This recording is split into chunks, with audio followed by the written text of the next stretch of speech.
All right, let's dive right into this explainer. We're going to look at the high-stakes science of what actually happens the exact moment water invades your home. We often think of a flood as just a messy inconvenience, right? Something you mop up, throw a bunch of towels at, and just kind of try to forget about. But the reality is far more complex and honestly a whole lot more fascinating. Today, we're breaking down the exact physics, biology, and economics of water damage, relying on strict industry standards and real-world data from restoration experts right in the heart of Missouri. By the time we finish, I promise you, you will never look at a puddle in your basement the same way again. So what actually happens to your home 48 hours after a flood? We really need to start with this crucial question, because water damage is essentially a high-speed race against a biological clock. When water breaches your home, it doesn't just sit there. No, it actively goes to work. It migrates through porous materials, wicks right up your drywall, and soaks deep into your structural framing. And while the structural degradation is definitely a major concern, the real, invisible enemy here is time. You don't have weeks to figure out what to do. Honestly, you barely have days. At 1 hour, water spreads rapidly. At 24 to 48 hours, mold spores germinate. 3 to 5 days is your standard drying window, and anything past 3 days, well, structural rot begins. This timeline is exactly why emergency responders are absolutely frantic to extract water within the first 60 minutes. It escalates so rapidly. That critical threshold hits right between 24 and 48 hours when those mold spores wake up and start germinating. In a place like Missouri, where summer humidity can just sit between 60 and 80% and temps spike into the 90s, wow, your wet living room literally transforms into the perfect biological incubator. If you hit day 3 without professional structural drying, the rot officially kicks in. But hey, the clock isn't the only factor here.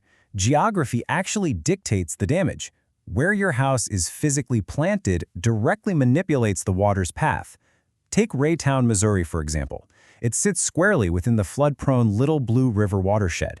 This geography means high water tables and extreme vulnerability to spring thunderstorms that can just dump 3 to 5 inches of rain in a matter of hours. Your home isn't existing in a vacuum. It's fighting a constant uphill battle against the local topography and the watershed it was built right on top of. Now, it's kind of fascinating to compare the unique vulnerabilities of older architectural styles against newer ones. Take 1940s limestone foundations versus 1970s split-level homes. If you look at older neighborhoods with that 1940s limestone, the big threat is persistent seepage. Over decades, those freeze-thaw cycles crack the limestone, letting water steadily creep its way in. Compare that to the 70s split levels. When a pipe bursts or storm runoff breaches a split level, the water literally cascades downward. It uses the stairs and that multi-tiered foundation like a waterfall, spreading severe damage across multiple floors in a matter of minutes. When we talk about local environmental threats, we really have to talk about clay soil, because when you add that clay soil to the architectural mix, the plot definitely thickens. In this region, the underlying clay acts less like dirt and way more like a massive, unpredictable sponge. When it rains, it absorbs the moisture and dramatically expands, putting immense physical pressure right against your foundation walls. It's relentless. During a dry spell, it shrinks back and contracts, leaving these structural gaps. Then, when the heavy spring rains return, the soil doesn't drain. It just pools all that stormwater directly against those freshly stressed walls until the water finally finds a way inside. Okay, so there are 3 threat levels of water. The crucial point here is that when water finally does break in, the timeline and the response change completely based on what exactly is floating around in it. Not all water is created equal. The industry doesn't just look at how much water is in your basement, they look at the chemical and biological makeup of that water. And to do that, they classify the disaster into 3 distinct threat levels. Let's break these strict industry standards down. Category 1 is your clean water. Think a burst supply line or direct rainwater. It's a huge emergency for sure, but it's largely uncontaminated, requiring immediate extraction.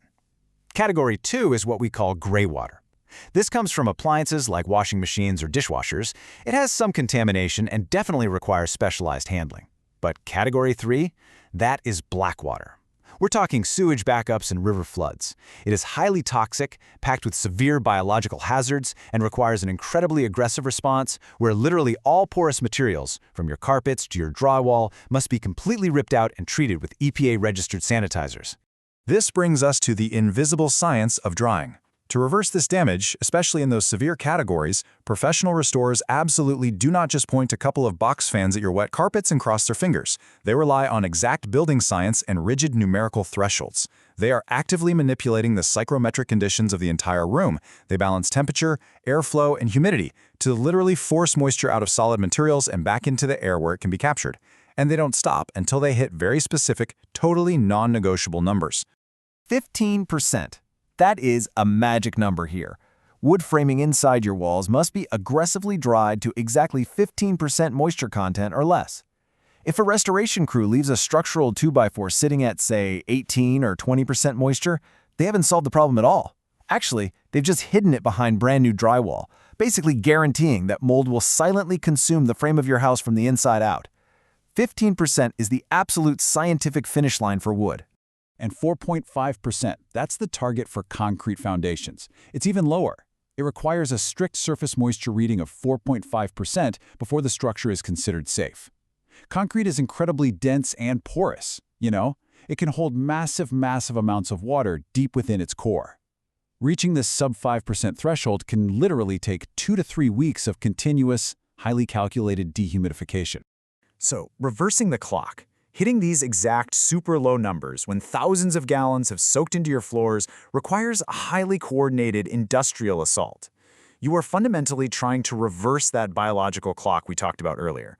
And doing that requires stripping the moisture out of the environment way faster than mold spores can utilize it to germinate. Step 1. Emergency assessment and extraction. Step 2. Structural drying and monitoring. And Step 3. Final verification and restoration. This 3-step procedure is non-negotiable. Step 1 is extraction, and we aren't talking about your garage shop vac here. We are talking about massive truck-mounted extraction systems pulling thousands of gallons of water an hour. Step 2 is structural drying, paired with continuous thermal imaging cameras to hunt down cold, hidden moisture trapped behind your walls. And Step 3 is final verification, using calibrated penetrating meters to log those exact 15% and 4.5% moisture readings we just discussed before any rebuilding can even begin. Why is restoration so expensive? I mean, looking at this massive scientific undertaking naturally leads us to ask the million-dollar question. It's something every single homeowner asks when they see the estimate, and understandably so. But when you finally understand the mechanics of what is actually required to save a home from permanent structural decay, the numbers really start to make perfect sense. Well, let's talk about the cost of science. The reality is that true mitigation requires a massive arsenal of specialized, power-hungry equipment. You are paying for commercial dehumidifiers running 24 hours a day. You're paying for the massive electricity consumption required to literally manipulate the climate of your home. You're paying for the thermal imaging technology, the HEPA filtration to keep those airborne spores out of your lungs, and the strict, heavily regulated EPA-compliant disposal protocols for all the contaminated materials. It is a highly specialized scientific operation completely separated from a basic DIY cleanup. To put those costs into perspective, let's look at Missouri average water claims. Depending on the water category and the square footage involved, they range pretty widely. Minor supply line leaks might come in under $3,000, but once you start dealing with burst pipes, you're looking at $5,000 to $10,000 easily. And if you're dealing with Category 3 storm flooding or a severe sewage backup in a finished basement, yeah, those claims easily top $15,000. And get this, skipping restoration often costs 3 to 5 times more in future repairs. Seriously, that is the most important financial takeaway of this entire explainer. It is absolutely vital to remember that ignoring the exact science of structural drying guarantees hidden rot. If you just mop up the visible water and skip the professional dehumidification, you are leaving that 20% moisture inside your walls. Industry data clearly shows that a delayed reaction, fixing the rot and toxic mold months down the line, is consistently 3 to 5 times more expensive than just paying for the initial proper cleanup. So if the clock started ticking on your home's foundation tonight, do you know exactly where your vulnerabilities are hidden? We've seen how water exploits every geographical weakness, from the clay soil in the watershed right down to the specific architecture of your foundation. We've seen how quickly that 48-hour biological clock runs out. So as we wrap up this explainer, I want to leave you with this to really think about. If a pipe burst or a massive storm overwhelmed your property tonight, are you truly prepared for the physics of a flood? Keep this knowledge in your back pocket, folks, because in the high-speed race against water damage, understanding the science is your very best defense.